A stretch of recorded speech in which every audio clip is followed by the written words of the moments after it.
Good evening and welcome to Virtual Climate Science on Tap. Tonight's event, A Blueprint for Our Planet's Future, is a co-production of the City of West Palm Beach Office of Sustainability and the University of Florida's Earth Systems Institute. Before we go on, I just want to give some introductions. I'm Elaine Christian. I'm a Sustainability Program Coordinator with the City of West Palm Beach Office of Sustainability. Our main focus is conserving natural resources and reducing emissions within the City of West Palm Beach to ultimately create a healthy, ecologically sustainable, and resilient city for you. We're here to help you do the right thing, make a difference, and take care of our planet. We're striving to reach net zero 2050 by collaborating with you, our community residents, businesses, schools, and all city departments. This means reducing greenhouse gas emissions through less cars on the road, making our city more walkable, offsetting emissions by planting more trees, and many more. I encourage you all to visit our webpage, wpb.org/green, and follow our social media pages too, WPB Green on Facebook, Instagram, and Twitter for more information on the various programs and free resources that we offer.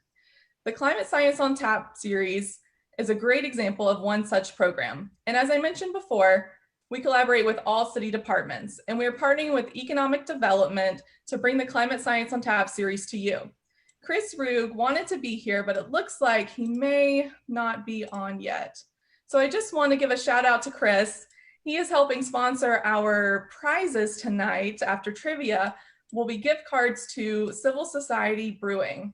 So I'm going to go ahead and hand it off to Carl, who is with Civil Society. Hi, Carl. Would you like to say a few things? Yeah, thanks for having me on. My name is Carl Volstead with Civil Society. Just a couple things about us. We opened in Jupiter, Florida in 2015, and we opened our second location in West Palm Beach in February of 2019. And then to go along with the conversation as far as sustainability goes and things like that, you know, we brew beer, so we use grain to brew beer. And we take that grain and we give it to farmers for a cycle here, to local farmers for beef and pigs and whatever they need. So it kind of always comes back. And as far as the type of beer that we brew, we specialize in what's called hazy IPAs. So look at the photo there, you're going to see a unfiltered hazy looking beer. Don't let the term IPA fool you. We're not super bitter. We're more, we use hops differently, so it's more fruit forward, and it's a totally different thing from what you would think of with normal IPA. But I just really want to thank you guys for the opportunity to speak tonight, and looking forward to the rest of the show. Thank you so much, Carl. And everyone, I just want to remind you, our gift prizes for trivia tonight are going to be gift cards to Civil Society, so you can go and try that beer for free. That sounds good. My name is Stephanie Killingsworth, and I'm with the Thompson Earth Systems Institute, or TESI, and we're located at the University of Florida's Gainesville campus. Our mission is to advance communication and education of Earth systems sciences in a way that inspires Floridians to be effective stewards toward our planet. What are Earth systems, you ask? It's the interactions between air, land, water, and life, and how humans influence those. We do this in 3 different program areas, the first of which is our Scientist in Every Florida School program, which builds long-term relationships between teachers and scientists in order to inspire the next generation of environmental stewards. Our team of trained communicators and educators also put on public programs such as this event this evening. We produce digital content to help people engage in science in a meaningful way. And lastly, we help both scientists and journalists hone their communication skills through our science communications professional development programs. Our vision is to lead the way to a healthier planet by cultivating a responsible and curious society that values, trusts, and has access to science. We want to encourage you tonight to sign up for our Earth to Florida newsletter. It's a monthly bulletin that curates the state's environmental news and explains what's going on, why it matters, and what you can do about it. If this sounds like something that piques your interest, you can find a link to subscribe at the top of the chat box. And if you'd like to learn a few fun facts about Florida's natural history, some of its plants and animals, please do so by visiting us on our Instagram account at Know Your Florida to impress your friends with a little bit of Florida knowledge. Finally, you can keep in touch with us by visiting us at our website, seen here on your screen, as well as following us on social media at Facebook and Twitter at UF Earth Systems. So we are super excited to be partnering with the city of West Palm Beach for the Climate Science Series on Tap. And we are also super excited to present to you our extremely dynamic and, might I say, funny guest this evening. Tonight, we bring you Eric Corey Freed. He's an award-winning architect, author, and global speaker. As Senior Vice President of Sustainability for Canon Design, he leads the healthcare, education, and commercial teams towards better and higher performing buildings. For 2 decades, he was founding principal of Organic Architect, a visionary design leader in biophilic and regenerative design. His past roles include VP of the International Living Future Institute, as well as Chief Community Officer of Eco Districts, both of these nonprofits pushing innovative new paradigms for building green buildings and communities. Eric is also the author of 11 books, including Green Building and Remodeling for Dummies. He's been named one of the top 10 most influential green architects, as well as Builds American Architecture's Top 25. He also holds a prestigious LEED Fellow Award from the U.S. Green Building Council. Before we turn things over to Eric, we want to go over just a few housekeeping items with you that you can reference at any time this evening at the top of the chat box. First of all, we can't have a virtual Science on Tap unless you've got your beverages and snacks nearby. So go ahead and get yourself situated. You'll want those with you. We also ask that you write any questions for Eric tonight in the chat box, and we'll be sure to get to them in just a little bit. If you need to move your Zoom presenters windows for any reason, you can do that by clicking and dragging that window around your screen. And we want to make sure, like Elaine mentioned, that you pay extra close attention this evening because we've got a trivia game, live Kahoot, and there are chances for those prizes and the giveaways to Civil Society Brewing tonight. In order to play, if you have a phone handy, that's going to be a helpful tool. For our Facebook Live audience, if you want to participate in the trivia, we have put the Zoom link registration in the comments box, and we ask that you join us through Zoom tonight so you get a fair chance. And finally, we encourage you to take a moment at the end of tonight's Climate Science on Tap in order to take a 1-minute survey to let us know about your experience this evening. So I think without any further ado, we're going to turn things over to Eric so we can explore a blueprint for our planet's future. Thank you. Eric, take it away. Hi, everybody. I'm sorry I can't be there in person, but you're not there in person either. We're all virtual. It's just the way it's going to be. I'm in Portland, Oregon right now. And I would have loved to have been there because my mother lives in West Palm, and that's, part of what got me excited about doing this. And then, 1918 happened all over again, and we can't be there. If you are a tweeter and one of those tweeter type people, you can tweet at me here, and then there's my email address too. So if you want to contact me, you can do that. And normally we'd be all in person in a big room, and there'd be laughter, and laughter is fun. And I can't hear any of you because you're on mute. So I'm just going to imagine you're laughing, which is really weird to me as a comedian. But if you're in a quiet place and you want to unmute, I guess technically you could, and then I at least say, hear somebody laughing. In the meantime, if you see something you like, you can take a screenshot of the screen and then remember it for later. And then I'm also happy to share the slides with everybody too.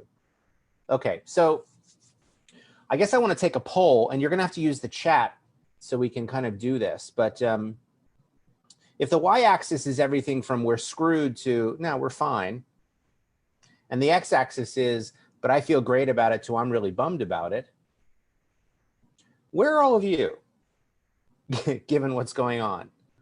Like who's in group A where, yeah, we're screwed, but I feel great? Anybody in that bucket? A few, okay. Who's in group B? Yeah, we're screwed, I'm bummed about it. I've been wearing the same sweatpants for 3 months. Anybody in that? A lot of people? Okay. Who's in group C? I don't know what you're talking about. I live in Florida. I feel fine. Everything's fine. I don't know what all the hubbub is about. I haven't seen the news in months. Anybody in that? No? Okay. And then who's in D? Yeah, we're fine, but I kind of have my own issues going on that I'm dealing with slowly. Anybody in that? All right. Well, you get a virtual hug. Okay. So the point is that at any point, we're probably all over this spectrum at some point or another, and that's understandable. But what I want to show you tonight is I want to show you a very different approach to sustainability that you might not be used to or might not have heard before. As you heard, I'm head of sustainability for Canon Design. Canon Design is a top 15 architecture firm, and we were named by Fast Company as one of the most innovative companies. And it's why I work there, because every day I get to work with talented, smart, amazing people across all of North America doing amazing things. And then I get to be their sustainability person who says stupid things like, You know that south wall is going to get hot, and then, you know, they write it down. And so that's kind of, you know, my life.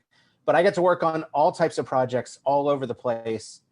Healthcare, education, higher ed, K through 12, businesses, you know, corporations, developers, everything in between. And so it exposes me to a lot of ideas and lets us really take some really innovative approaches to sustainability, because that's what we need.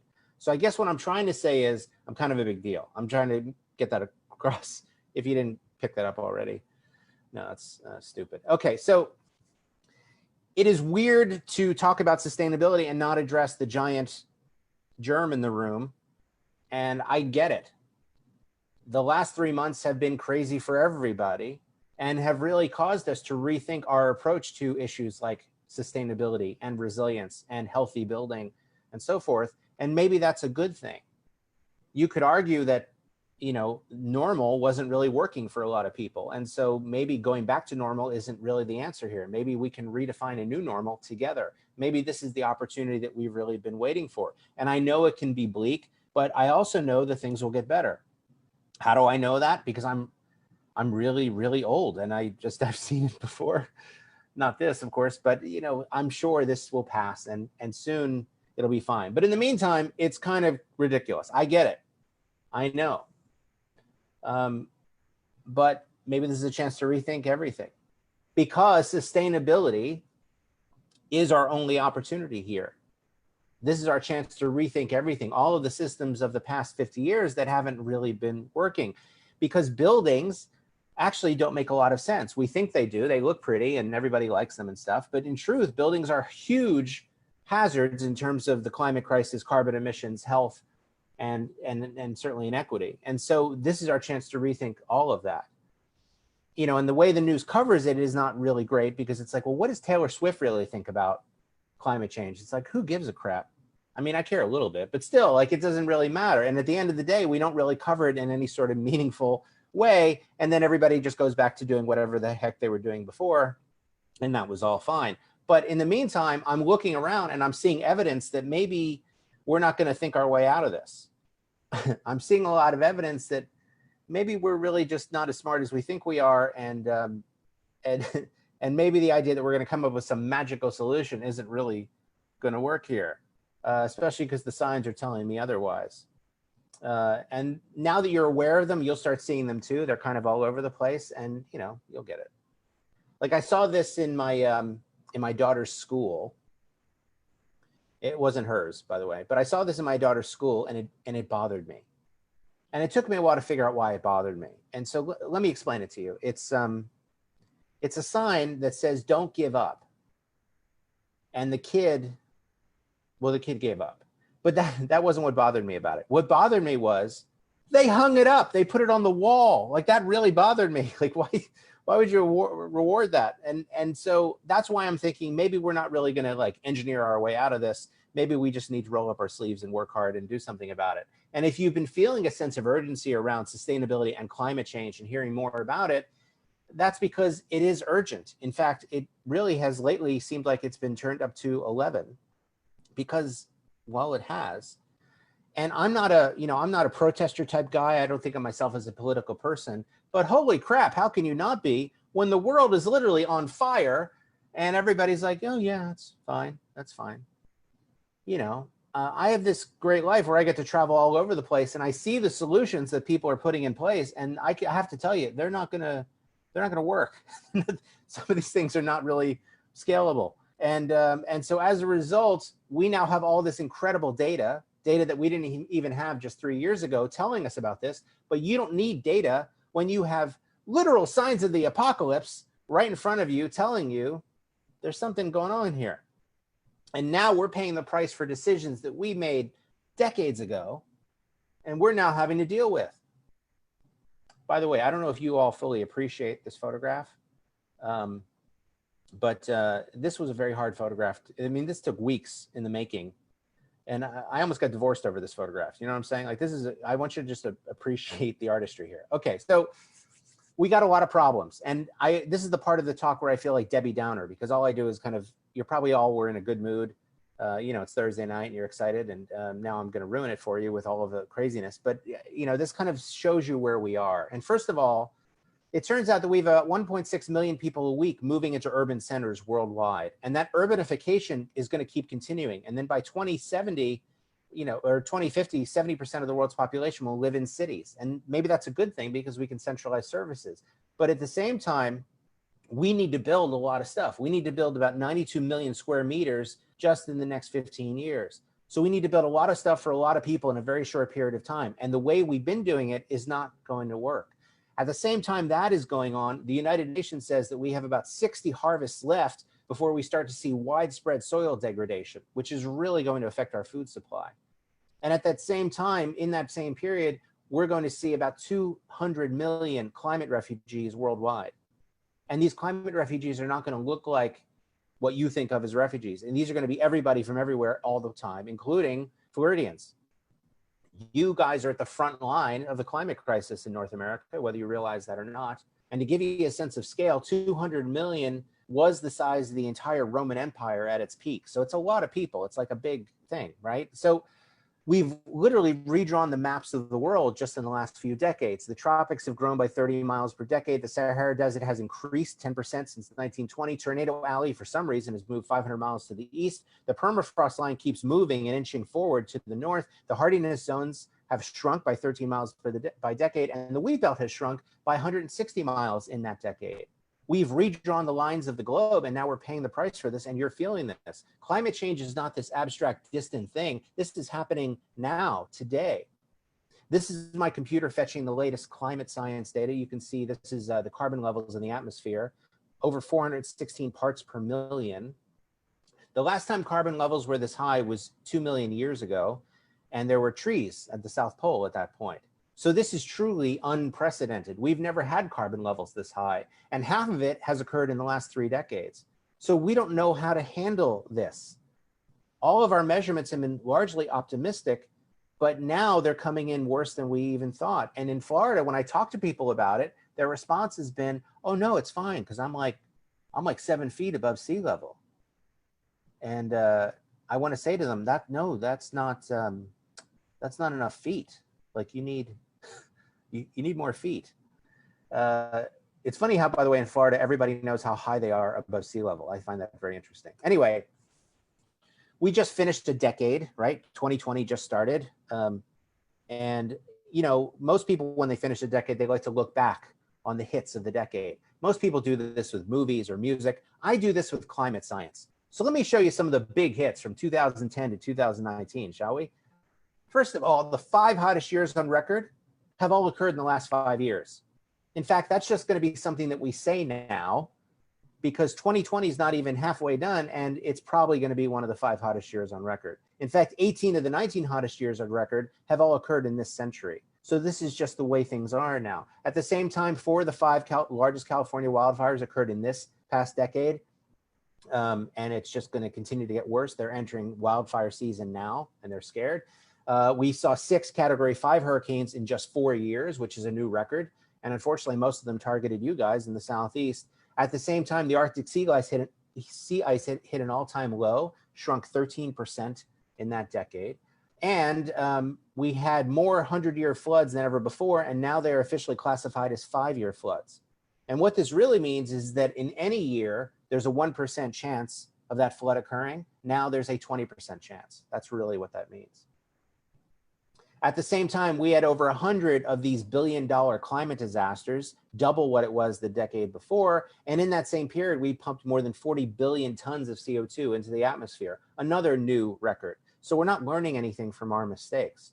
So all of this is leading us to this idea that we're going to go well above our target of 2 degrees of warming, and we're going to get into the 3 degrees and 4 degrees of warming, which, by the way, is going to be a radically different way of life for Florida. Again, I'm sorry about being so depressing, but I just wanted you to know where you fit into all this.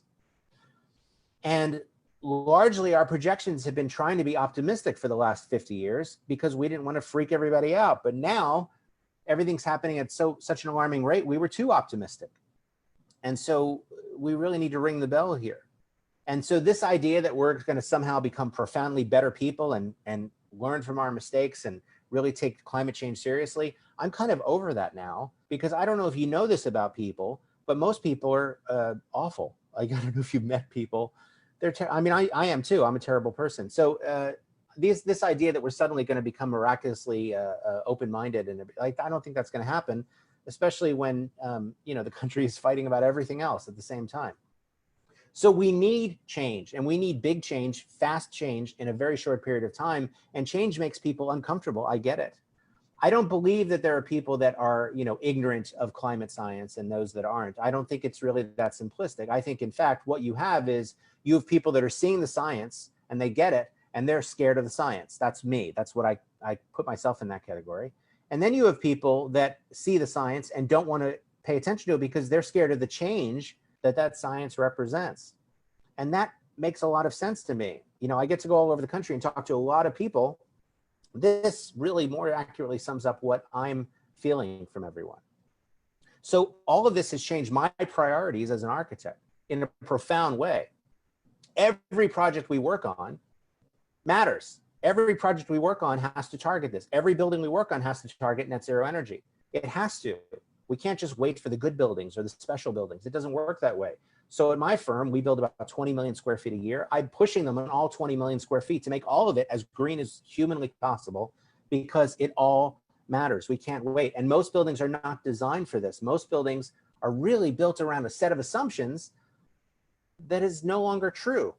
And in fact, those assumptions maybe never were true. This idea of unlimited, abundant, cheap energy was really kind of only for maybe a few decades, and that was kind of it. And now we're seeing the ramifications of designing entire cities around assumptions that are no longer true. That's kind of the problem. By the way, I like this image too. Okay, so what I think happened was, I think that you had a whole bunch of architects look at the movie Blade Runner, and they thought that was a documentary. I think that's kind of what happened. And if that's the case, they kind of missed the point of the movie. I don't know if they've seen it or not, but it turns out that the way buildings work is just a failure across the board. Buildings are failures in terms of energy, in terms of health, in terms of how they use water, how they produce waste, how they use up our resources, and even in terms of cost, because they're relatively still very expensive. In fact, the only place that buildings really work is in creating equity for shareholders. You sell your house, you make a profit, great. But everything else kind of sucks. And so this is our chance to rethink all of those systems and really design something better. Because we have to build a lot of stuff in a short period of time. We have to build the equivalent of New York City every 5 weeks for the next 33 years, just in order to meet demand. And I don't think we're going to get there. So this is our chance to really rethink what a house could be, what it should be made out of. And just doing it the old way is not going to work. Because if you plan for cities, cars, and traffic, you get cities, cars, and traffic. And yet if you plan for community and walkability and vibrancy, that's what you get. And as silly as it is for me to have to say that, that's basically what we have to tell our clients. Is like, let's not plan for the worst, let's plan for the best. And then that's what you end up getting. So create your visions now of what you want Southern Florida to be. You can transform it in a radical way to make something truly amazing. We're working right now with the University of Florida for the Gainesville campus, and we're building a new student health center for them. And we're making it the healthiest building on campus. And so our process really was about, what does that even mean? How do you define that? How do you measure it? What would it mean for the students? What would it mean for the staff? What would it even mean for the campus to put the healthiest building on there? Does that create a competition for the other buildings? How does that work? And so you can envision this future, and that's what you can get people excited around. Because to build any other way, any old traditional way, if you really think about it, is kind of a form of climate denial.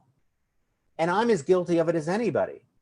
Right? Anytime that I advocate for a car-centered lifestyle, anytime that we're building to code minimum, anytime we're using a material like copper or an intensive material like concrete, anytime we're doing any of those traditional things, isn't that really ignoring the data and the science that you know to be true? Isn't that kind of pretending and hoping that it doesn't exist? And that's something I struggle with as an architect who's building lots of space all over the country. And so that's why every project matters. That's kind of the problem. If you're wondering about how to understand it in your own brain, I'm going to make it very clear for you. We are more sure that greenhouse gases cause climate change than we are that smoking causes cancer. That's really it in terms of the science and the debate. And that should kind of be a good, if anything, talking point for a lot of people. And because of this, we've seen amazing results, right? We've seen now 130 banks adopt new climate policies as they pull all their money away from fossil fuels, about 47 trillion in assets. We've seen the city of New York say that their biggest emitter are buildings, and they're radically changing how new buildings are built and how existing buildings are operated. We've seen that mass timber has become this global trend in construction because it is a zero carbon way of building buildings. Unlike steel and concrete, mass timber is a way to use renewable wood, grow more trees, and really sequester carbon at the same time. At the same time, we saw Europe's biggest emitter of carbon dioxide. They've decided to be climate neutral by 2040, and they're already ahead of schedule. We've seen other firms like the Bank of England said that any firms that ignore the climate crisis are going to go bankrupt. And at the same time, Moody's, the credit risk agency, said that any city that doesn't address resiliency issues is facing a downgrade in their credit rating. And they even bought a climate data firm showing that they're going to really start scrutinizing you on that. So suddenly now finances and climate crisis are intertwined. At the same time, Coca-Cola realized that climate change is threatening their business for their water supply, and they're making deep steps to deal with it. And AT&T now reports on their annual shareholder reports that just, for example, just a couple of years ago, that they lost $627 million due to climate change. And they're reporting this to all of their shareholders, so their shareholders can then insist they do something about it. At the same time, Exxon got sued by their own shareholders, and they won. And now Exxon has to deal and report about how climate change is hurting their investment. At the same time, Exxon dropped out of S&P 500 top 10 lists for the first time in history, which really, to me, signaled the end of the oil age. And for a lot of you, you might be nodding your head, but this really, to me, signifies that the age of oil, especially cheap oil, is now over. BNP Paribas, which is the 8th largest lender in the world, they cut all their ties to fossil fuels. The World Bank ended all their financing for oil and gas exploration. The entire country of France said that they're just going to ban internal combustion vehicles entirely by 2040, and they're going to join these 6 other countries that do the same thing. At the same time, you saw that most of the large insurance companies in the world, these are the 6 big ones, they've all divested themselves from fossil fuels. And one of them in particular, Zurich, said that if you have more than 30% exposure in fossil fuels, that you are, quote, uninsurable, and we will work with you for 2 years to teach you how to get off of oil. That's kind of unheard of. At the same time, California, which is the 5th largest economy in the world, said that they're going completely carbon neutral by 2045, and they're really holding themselves to their word. And then 18 cities, including my city of Portland, all joined a commitment to become carbon neutral too. So kudos to West Palm for your commitment to this as well. It's kind of amazing, really, and very, very difficult. Trust me, I know all about it. Okay, at the same time, we had 51 CEOs from 20 different economic sectors across 150 countries. It's about 1.3 trillion in revenue. These 51 CEOs wrote an open letter last year saying that we need ambitious, bold action for climate change, and we need it now. At the same time, the World Economic Forum released their global risk report, and you can see the risks in the upper right corner. All of them are climate related, essentially. And they're going to revise this now to include pandemics in that. But anyway, and all of the central banks of England, 34 central banks across 5 continents, said they also wrote an open letter saying that if you're not addressing climate change, you don't deserve to be in business. We also saw 100 of the world's largest companies have all committed to 100% renewable energy in some sort of time frame. And these are not hippie companies. These are companies that you all know and love and use all the time. GM, Cliff Bar, Citibank, Facebook. So this is happening whether you realize it or not. I was in Chicago last year and I saw this. This is a net zero energy McDonald's. It's right on Dearborn Avenue, by the way, if you want to go take a look. And I went in there and they still sell, cow meat, but still, it's a start. And then this is here in my town of Portland. This is a net zero energy Domino's, complete with electric vehicle out front, which is just kind of cute. And, you got to realize that where we are now, the position that we're in, that didn't sneak up on anybody. We're not the victims here. This is really all part of the plan. This is 75 years of bad planning decisions, deliberate bad planning decisions to get us here to this car-centric, fossil fuel-based, emitting carbon, climate-creating culture. So we really have nobody to blame but ourselves really. And the one thing that we didn't know is that it would make the earth uninhabitable in the process. That's kind of the one thing we weren't expecting. But in the meantime, everything else was part of the plan. And so climate change is so big, it's what I call an out of context problem. You can't even understand it, it's so big, because it's happening everywhere all at once in varying forms.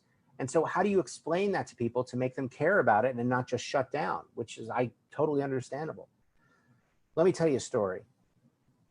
During World War II, there was a string of South Pacific islands. And because the military was going through there, they were taking care of the villagers because all the other supply chains were cut off. And once a week, a cargo crate would be delivered and would land on the beach. And the villagers on these islands didn't know what was going on in the rest of the world. And so every day they'd start to chant for the cargo crate to arrive. And they'd do special dances and prayers, and then the cargo crate would land. And it became part of their culture and part of their tradition. And then World War II ended and the crates stopped coming. Yet they continued to dance. Yet they continued to show up and do it and not even realize why. I like to think that we are part of that cargo crate cult thinking, that we're still doing this dance of we're going to put highways everywhere. People just drive everywhere and that's just going to be the way it is, because we don't even know why anymore. It just became part of our tradition. So this is our chance to rethink that. Widening the highways isn't going to help us here. We need to rethink everything, especially the last 75 years of planning data. And Florida is a ripe place to do this. They say that trying times are for trying. Well, this is it. So let's try stuff. Let's try crazy stuff. There's lots of rating systems you can use. I've worked with all of these systems. I've helped launch some of these systems, and they're great. But they are not the end all be all here, right? They're a good place to start, but they're just at the end of the day, just tools. And like any tool, they're really only as good as the person using them, right? It's, after all, it's just a tool. And so how you use the tool will determine how useful it is and how beneficial and how efficient. By the way, this video goes on for 8 minutes, so I'm not gonna do it.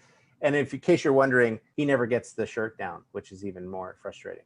Okay, so what we need are ideas. What we need are visionary, big ideas. And we're good at ideas. You come up with ideas all the time, like goat yoga. That was a great idea, right? What a clever idea that was. So let's put our creative thinking caps on and figure out how to fix this, how to redefine this in a very bold way. This is our opportunity to do that. This is our opportunity to rethink everything and find a way to make it more fair and equitable and wonderful and beautiful and livable and thrivable for everybody. Let's make every building a green building. And it turns out if you do that, there's a lot of benefits too. My buddies at Stoke, which is a consultancy in San Francisco, they did a report on high performance buildings. You can download it for free. And they found that having a high performance green building boosts productivity in workers by 9%. And that translates to a bottom line benefit of about 6% boost in their profit margins. All told, having an inefficient building with poor air quality reduces your productivity by about $15,000 per employee per year, every year. In other words, you can't afford not to build a green building. So keep that in mind.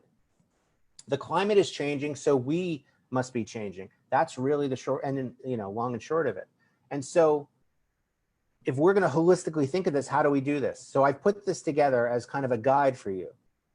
Doesn't it make sense that we should make buildings that don't solely depend on human labor? Because every construction site has a labor shortage. And until we fix that, maybe we should start to look at more automated or prefabricated options.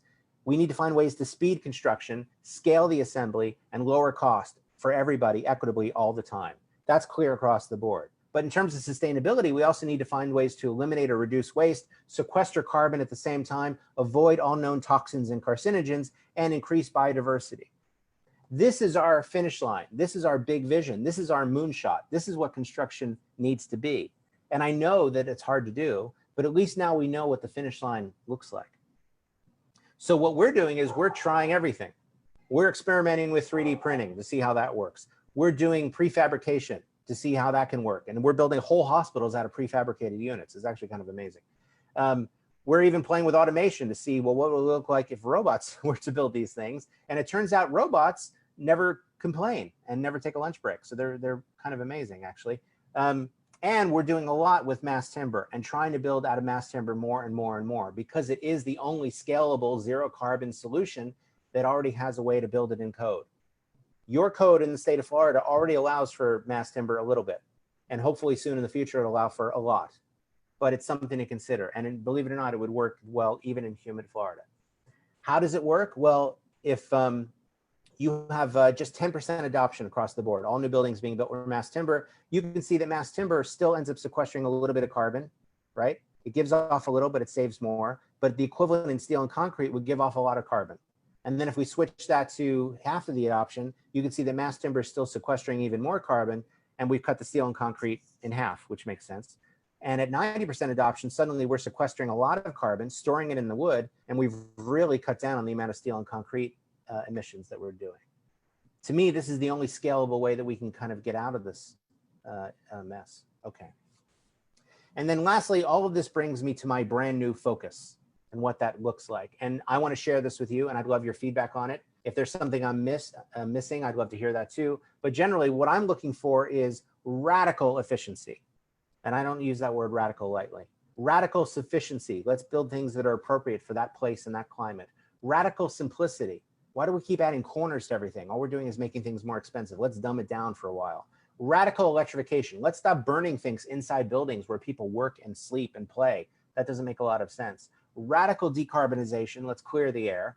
And radical restoration. Let's restore the nature that we destroyed in the process. And if we do these 6 things, it also creates a 7th one for radical community. Really opens up opportunities to really connect to your community in a vibrant, thriving, interesting way that we've never really seen before. This is my roadmap. This is what we're trying to do on every building. This is my focus. And like I said, you're welcome to it. You're welcome to revise it. You're welcome to critique it if you like. But this is what I'm going by. And this is 30 years in architecture, struggling with these philosophical issues of how do we build in a responsible way. What are you holding on to here? Traditional buildings are gross. They're weird. They're disgusting, actually. So what are we holding on to here? What is the nostalgia we have for the old way of building? It doesn't really work. We don't sell people on sustainability. What we do is I sell them on outcome. I'll show you. These are the 10 outcomes that I typically use. And they're benefits, really. This is what we get clients excited about, right? If they're doing an office, we talk about lowered absenteeism. If they're doing a workplace, higher worker productivity. If it's a school, boosting cognitive performance, higher valuations on the real estate, retaining talent, lowering insurance premiums, cutting operating costs. These are the outcomes that we sell at the beginning of the project before we've even designed anything, so I can design to these outcomes. And then we use sustainability to achieve them. That's what we do. And if you start to get people excited about that, suddenly that's a level of potential they've never seen before. So I don't go in and say, hey, do you want to lead building? Because they're just going to go, no. Instead, I say, do you want to keep paying $40,000 a month for electricity? Because that's what you're doing now. And suddenly that opens up a whole new world to them. I reframe the question. And you can do it with anything. Don't say, do you want lead? Hey, do you want to keep having employee sick days? Because it's costing you a lot of money. And because I can affect those outcomes too. That's the trick. Sell them on outcome, not on sustainability. That gets people excited. And when you work with that type of excitement, that type of potential, problems start to go away because everybody wants to get part of that. Everybody wants to participate in that. And so suddenly problems become opportunities. It's a very exciting way to treat sustainability in a new way. Look, I know you don't like change. I know nobody likes change. I know that our brains are wired to resist change, but the construction industry has to change. When I started out, we used to draw things like this, blueprints, remember those? Using fractions, imagine that. And now today I have parametric modeling where I'm able to design the way nature does. When Antonio Gaudí was doing his model for the Sagrada Familia in Barcelona, he had to use chains upside down to try to mimic the forces of gravity. And today I've got free software that my students use that they downloaded for free that does the same thing faster. It's amazing, right? That's what it means to change. Things change. In fact, when I was a kid, this is what I was told Pluto looked like. And today, Pluto's a little different. That's change. Get over it. That's fun. That's exciting. So imagine the change that's possible. You're the heroes of this story. It's up to you. It's your community. I can only be your cheerleader, but I need you to step in and say, this is the change that we need. And I know it's hard. I know at times being the hero is exhausting. I get that too. But at the same time, I also know that if Tupac could release 7 albums after he died, you can do this. You can pull this off. This is doable. This is possible. And if we do that, isn't that the pot of gold at the end of the rainbow? Isn't that really going to get, I don't know, everybody excited? Okay, that's my time. Thank you for listening. Thank you for coming. If you want a copy of the slides, text the word green to that phone number. That's not my number, by the way, so don't send me any weird pics. But if you text the word green to that number, you'll get an automated response. And otherwise, I think that's my time, and I'm happy to take questions. And then we have a trivia piece too, right? So thank you all. Eric, thank you so much for taking the time to share your expertise with us today. If any viewers have questions, please write them in the chat box and I will ask them on your behalf. Eric, our first question comes from Lara, who actually has a two-part question. She says, would you say that most architects take into account the environmental implications of their work? And she also asks, are there certain environmental guidelines that architects must adhere to? I would say that it's fair to say that every architect knows their impact on the planet. I think that's fair to say. I think our big group is called the American Institute of Architects. Last year at our annual meeting, for example, we voted 93-7 that architects have a moral responsibility to offer climate solutions to their clients. So an overwhelming majority. That being said, I also know that a lot of architects don't know exactly how to address it. When I first came to Canon, you're talking about a big company with 1,200 people, I was worried that nobody would be interested in it. And I was delightfully surprised to find everybody was interested in it. And not only that, there are a lot of people with deep technical knowledge about it. But they weren't kind of offering these up to clients because they were kind of waiting to be asked. And so it created this chicken and egg of, well, nobody's asking, so I'm not going to offer it. And the clients aren't offering because nobody's offering it to them. And, you know, and so you had to kind of break that vicious cycle. And so that's what we did. We don't ask, we don't wait for the clients. We just force it on them, for lack of a better word. But we're offering up these really cutting edge solutions right away, early on. And we're doing it even before we get the job. We're doing it in the pursuit phase. And so that's the way to handle it. You got to kind of break that cycle. And is there a tool to use? There's lots of tools. There's amazing tools that didn't even exist 3 years ago. But if you're looking for a simple one to get started, I suggest the LEED rating system. You have actually a robust green building chapter in Florida that I know very well and have a lot of dear friends involved in. And so get involved with them and they'll show you how to apply LEED to your projects. And you can even use it as a, if anything, as a suggestion list of what to do if you don't want to go through the whole certification. Adam asks, when you refer to 60 harvests, does that mean 60 years? Yes. Yeah, I mean, it's grim. I don't know. I mean, what a bummer of a question, but it's my fault for bringing it up. Yeah, I get it. Yeah, 60 years. We had quite a bit of people asking all about the idea of retrofitting old buildings and how do you weigh the consequences of whether it's worth it to build a new building or retrofit and green an old one? That's a tough decision and truly one that you almost have to make on a building by building basis, right? So it depends on the building, but think about all the effort that went into making that original initial existing building, all the steel, all the concrete, all the labor, everything. And we call that upfront effort, we call that embodied carbon because it really talks about the effort into it. So is it worth tearing all that down just to get something that's a little different? No, but if you're taking a 2-story building and building a skyscraper on it, then obviously that's probably a different story. So how do we kind of regain some or recapture some of that embodied carbon? And if we're tearing down an old building, maybe we don't throw it in the dump, but we can recycle, reuse, repurpose, redistribute some of that material. So it really depends. But you know, we're really pushing to try to reuse as many existing buildings as possible. And architects don't tell you this, but you know, obviously we enjoy just building new stuff because then we get to do whatever we want.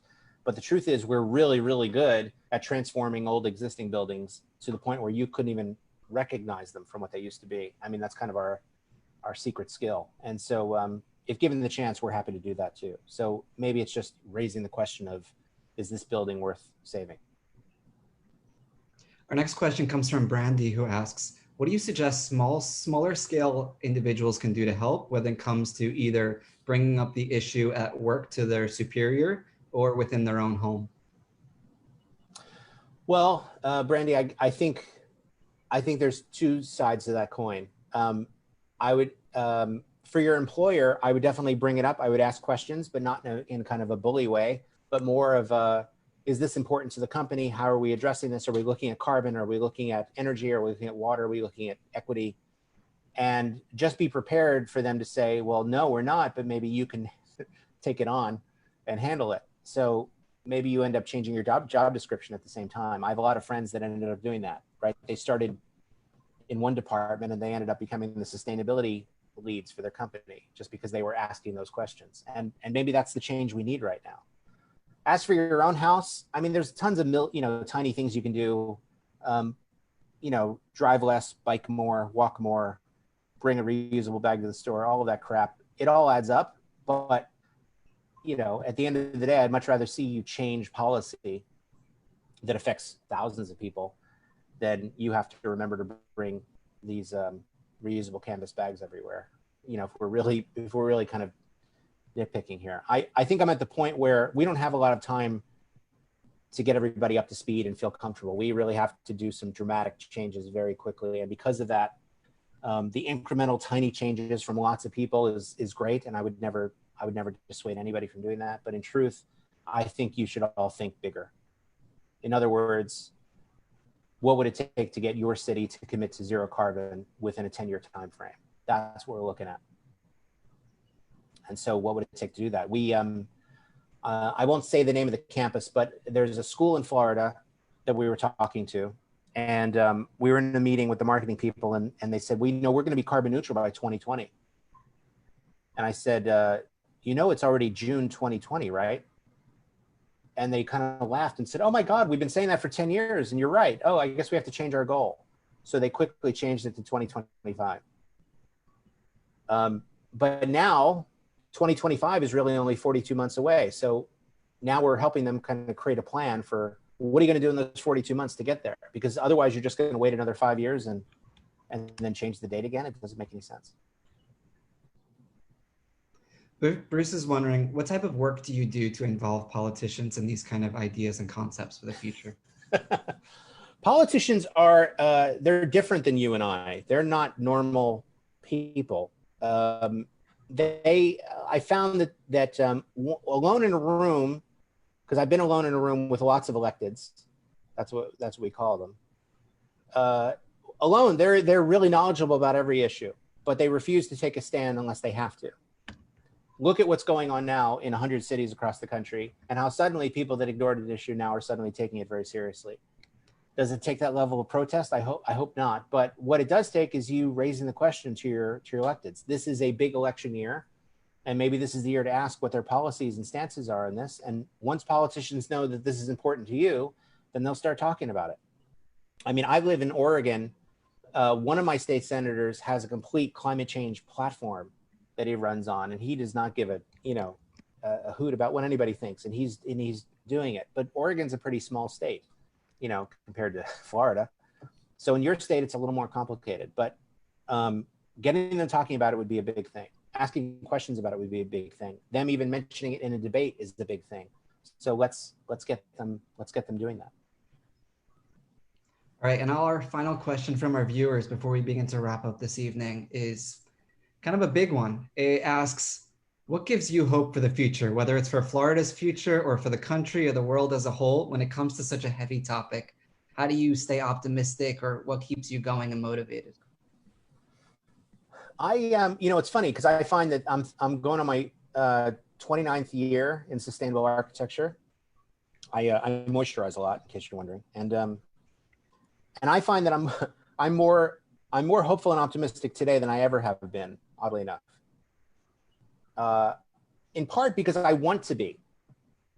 Like, who wants to run around going, this is crap, man? Like, who wants to just do that all the time? Like, you need to have hope, and you need to look forward to it. You need to get up knowing that you're working towards fixing the problem. So I just want to be hopeful. But the other part of it is I have a daughter who's about to turn 12, and in 2050 the world's going to be a very different place than it is now. So when she's basically my age,